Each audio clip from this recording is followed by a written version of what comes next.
สบายดีท่านผู้ชมทุกคนนี่คือบรรยากาศขบวนแห่เหือไฟ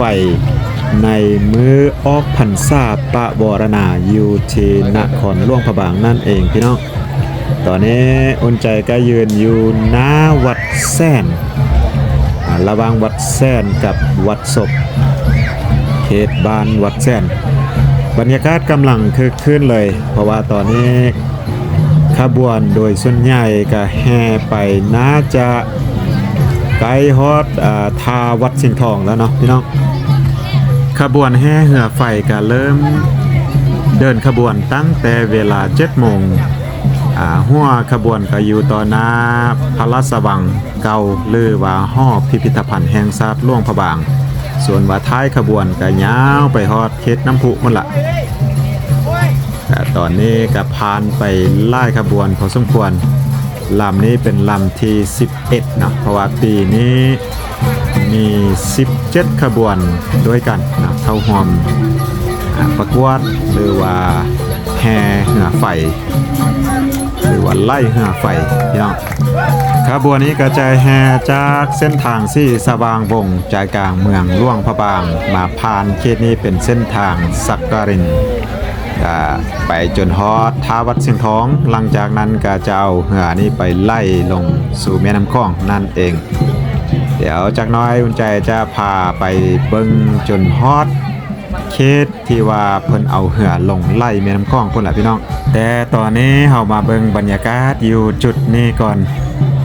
ส่วนว่าผู้คนนี่ก็ขับขาหน้าแน่นเลยปีนี้คึกคืนมวลซืนก็คือทุกปีนั่นแหละพี่น้องไปฝนต้นหนาวก็ถือว่าเป็นเดือนเริ่มต้นฤดูการท่องเที่ยวอยู่ประเทศลาวเฮาโดยเฉพาะก็อยู่หลวงพระบางนักท่องเที่ยวบ่ว่าจะทางภายในแล้วก็ภายนอกเนาะหลั่งไหลกันเข้ามาเบิ่งมาชมมาฉลองบุญออกพรรษานี่ก็หลายพอสมควรพี่น้องเท่าที่อุ่นใจย่างเลาะเมื่อกี้นี้ก็เห็นคนต่างบ้านต่างเมืองต่างแขวงมาหลายพอสมควรเนาะแล้วก็มีนักท่องเที่ยวต่างประเทศหลายพี่น้อง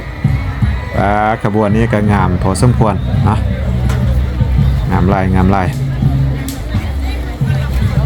ยังบ่หมดง่ายพี่น้องน่าจะยังประมาณ5-6ขบวนเพราะว่าผ่านไป10ไปขบวนละ11-12ขบวนทั้งหมดมีอยู่17ขบวนด้วยกัน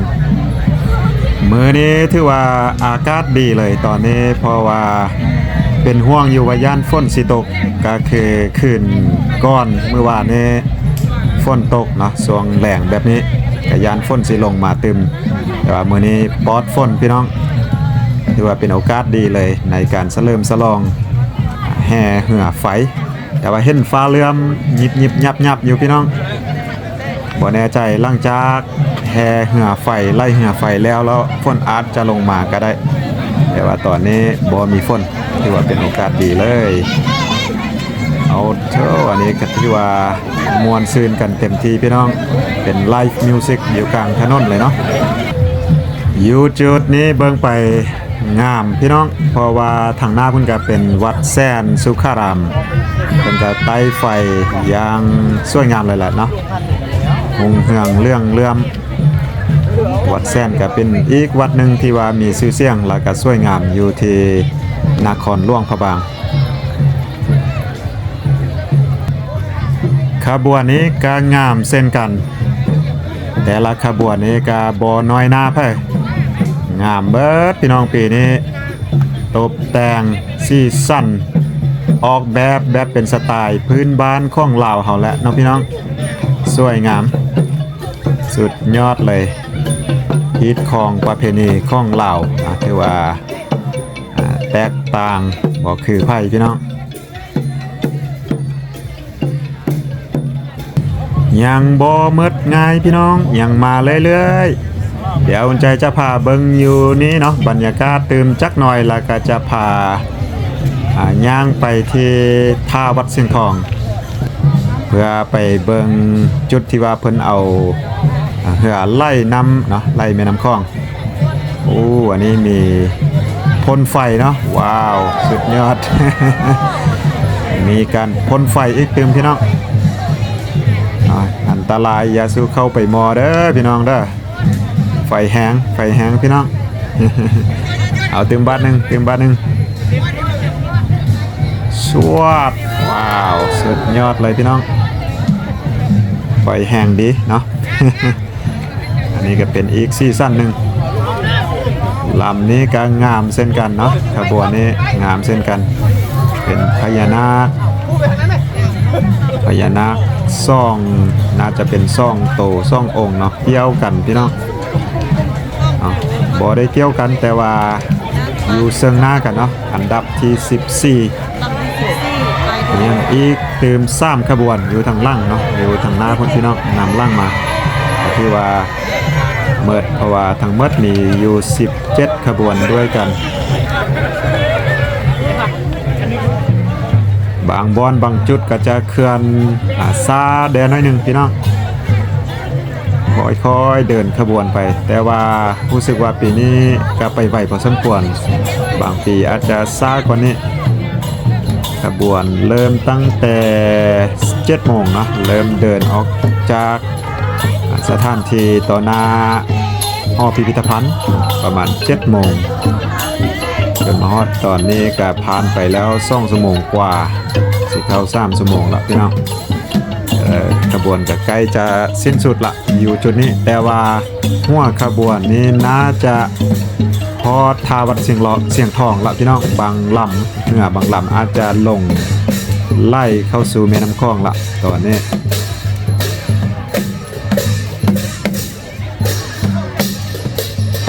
ยอมรับพี่น้องปีนี้ผู้คนนี่ขับขาหน้าแน่นแท้ๆเลยปีนี้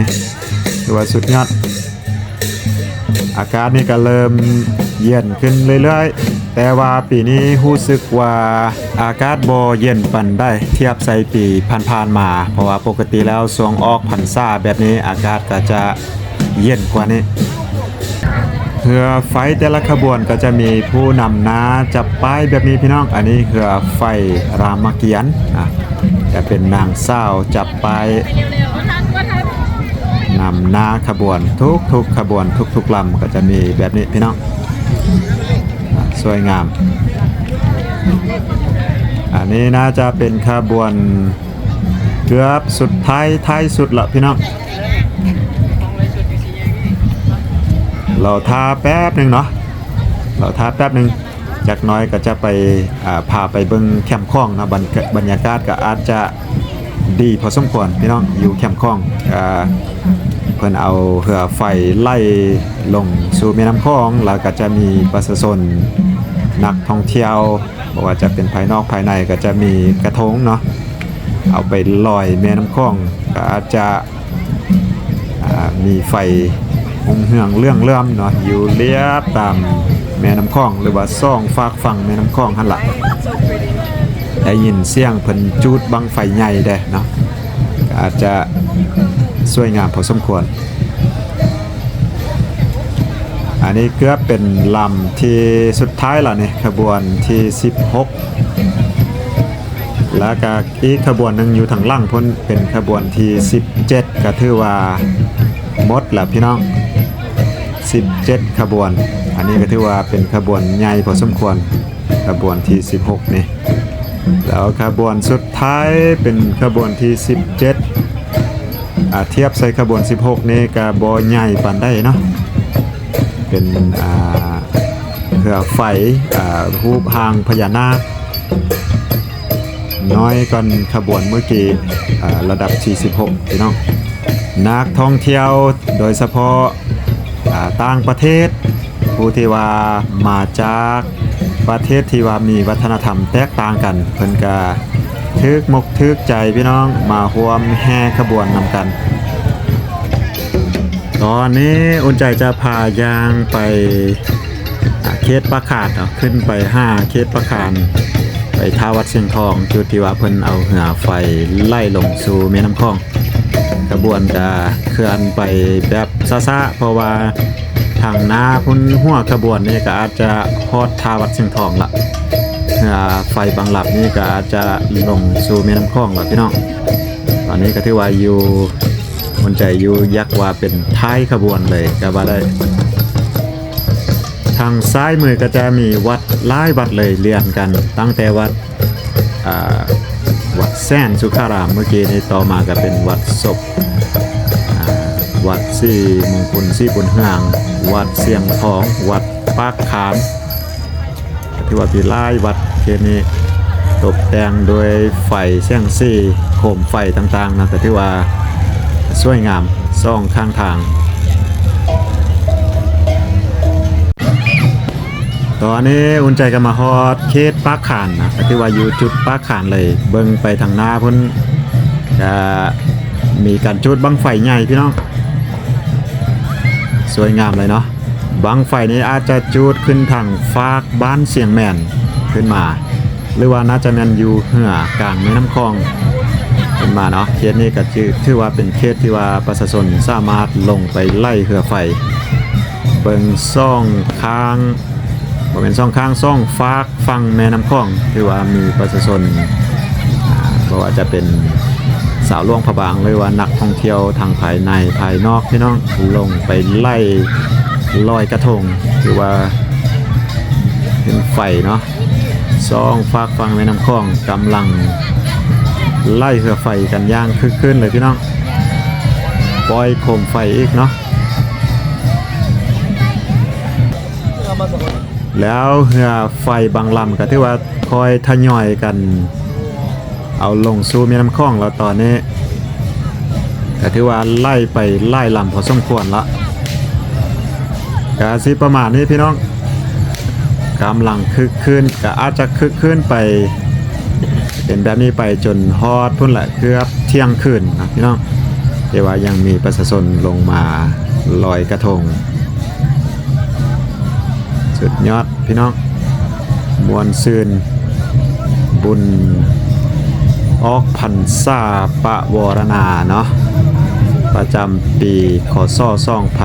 2025ปีนี้ก็คึกคืนเหมือนเดิมพี่น้องทุกปีก็จะมีงานแบบนี้แต่ว่าคล้ายๆคือฝนจะลงมาแล้วพี่น้องฝนจะตกละก็คาดว่าจะฝนไวๆนี้แต่จังได้กันน่าจะหลังจากแล้วพิธีแห่หรือว่าไล่เหือไฟนี่อาจจะมีฝนลงมาเนาะจุดที่อุ่นใจยืนอยู่ตอนนี้ก็คือจุดที่ว่าติดกับปากขานแล้วก็ใกล้ๆกับทาวัดเสียงทองเลยก็เป็นสถานที่เพิ่นสร้างขึ้นมาใหม่ก่อต้านเจือนแต่ว่าโครงการก่อสร้างจุดนี้ยังบ่ทันสำเร็จ 100%ก็จะเป็นส่วนสาธารณะในอนาคตแต่ว่าตอนนี้เพิ่นก็ปลูกหญ้าปลูกต้นไม้หลังจากสร้างสำเร็จแล้วจุดนี้ก็จะเป็นส่วนสาธารณะอีกแห่งหนึ่งอยู่ที่นครหลวงพระบางที่ว่าเหมาะสมแก่การมาชมเบิ่งบรรยากาศแม่น้ำคลองแม่น้ำขานหรือว่าบุญประเพณีแบบนี้หรือว่าเบิ่งตะเวนตกดินก็งามอยู่จุดนี้พี่น้องป้าดงเหือกำลังสิเอาไปที่กลางแม่น้ำคลองเนาะใจกลางแม่น้ำคลองแล้วก็ปล่อยไล่น้ำไปงามไล่สุดยอดเลยฟากนั้นก็คือบ้านเสียงแมนกำลังไล่ลอยกระทงกันพี่น้องไล่เลยเนาะเบิ่งแต่ว่าเป็นทรายไฟนี่ที่ว่าหงเหืองเรื่องแสงเทียนซ่องฟากแม่น้ำคลองถือว่าบรรยากาศดีเลยละตอนนี้ทยอยกันลงมาเนาะพี่น้องไฟนี่ก็ถือว่าทยอยกันเอาลงมาสู่แม่น้ำคลองเพราะว่าจากถึงทางแล้วก็ห้ามลงไปสู่แม่น้ำคลองนี่ก็สูงพอสมควรฉะนั้นเรือไฟแต่ละลำก่อนจะลงไปฮอดแม่น้ำคลองนี่ก็ใส่คนห้ามกันลงไปไล่พอสมควรแล้วก็อาจจะใช้เวลาแดนน้อยนึงเนาะเบิ่งบรรยากาศกันไปเรื่อยๆพี่น้องอาจจะใกล้เมิดละเพราะว่าไล่ลำนี่ก็ลงน้ำไปละพี่น้องฝนสีตกตอนนี้พี่น้องเห็นฟ้าเลื่อมอยู่ทางนาเพิ่นเนาะฟ้าแต่ว่าเดือนนี้ก็ถือว่างามแจ้งดี คนกำลังไล่กันลงมาลอยกระทงอยู่แคมป์น้ำจุดนี้เนื่องจากว่าก่อตั้นเจือนอย่างบ่ทันสำเร็จ 100% ก็เลยว่าลงมาไล่เหือไฟนี้อาจจะยากได้หน่อยหนึงพี่น้องต้องได้ระมัดระวังในการย่างลงประเพณีแบบนี้ก็ถือว่าเป็นประเพณีอันสวยงามที่ว่าคนลาวเฮาสืบทอดกันมาตั้งแต่โบราณกาลแต่ว่ามาถึงสมัยนี้เนาะลอยกระทงนี่ก็จะเน้นดีที่สุดก็เน้นเป็นวัตถุที่ว่าเป็นธรรมชาติเนาะที่ว่าสามารถย่อยสลายได้ตามธรรมชาติก็คือเอาดอกไม้ใบไม้ต่างๆเฮ็ดแทนพลาสติกเนาะอาจจะดีที่สุดเลยพี่น้อง